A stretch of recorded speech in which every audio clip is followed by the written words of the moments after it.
Pertanyaan dari saudara Agung Triawan. Beliau mengatakan, apakah dosa maksiat bisa menjerumuskan ke dalam kesyirikan? Iya, dosa maksiat bisa menjadi sebab seseorang terjerumus ke dalam perkara yang lebih besar daripada itu, yaitu kesyirikan.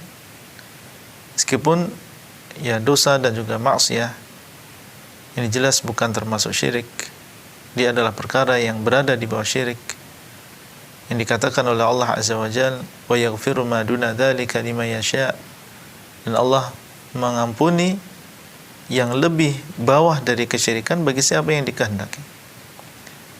Tapi meskipun demikian, dia bisa menjerumuskan seseorang ke dalam kesyirikan. Contoh misalnya, seseorang yang berpacaran misalnya, dan ini adalah sebuah kemaksiatan. Kemudian dia jatuh cinta dan menjadikan dia buta mata, buta hati, ya. Kemudian akhirnya untuk mendapatkan kecintaan wanita tadi, dia melakukan apa saja. Ya mungkin datang ke dukun, ya atau datang ke tukang sihir untuk mendapatkan kecintaan tadi. Awalnya dari ya perbuatan maksiat, berzina, meskipun zinanya adalah tidak sampai pada zina yang besar, tapi itu adalah muqaddimah dan awal dari perzinaan, kemudian akhirnya menggiring dia untuk melakukan kesyirikan. Dia mendatangi dukun, atau dia menggunakan pelet misalnya, maka ini adalah jenis-jenis kesyirikan. Yang jelas awalnya adalah kemaksiatan, akhirnya menggiring dia kepada kesyirikan. Dan baik kesyirikan tersebut kesyirikan yang kecil maupun kesyirikan yang besar.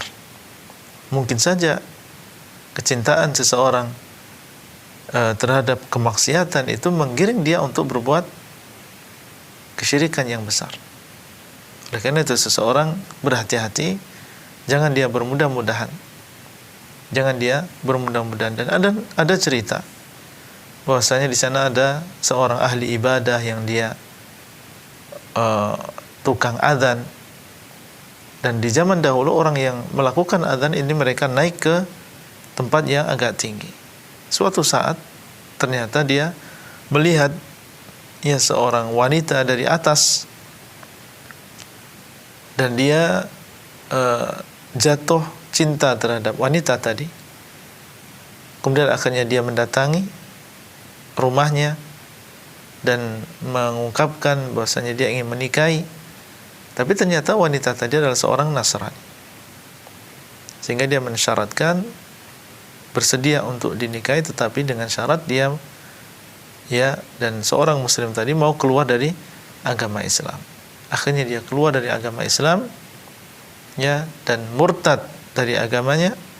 Dan ternyata ketika sebelum dia sempat untuk melakukan hubungan terhadap wanita tadi, ternyata ada kecelakaan sehingga dia terjatuh dan meninggal dunia, dan meninggal di atas kekufuran. Ini disebutkan di dalam sebagian kitab, dan sebagian guru kami ya mereka menceritakan yang demikian, ingin memberikan peringatan kepada kita semua tentang bahayanya maksiat, dan bahwasanya maksiat ini bisa menyampaikan seseorang kepada kekufuran. Wallahu taala a'lam.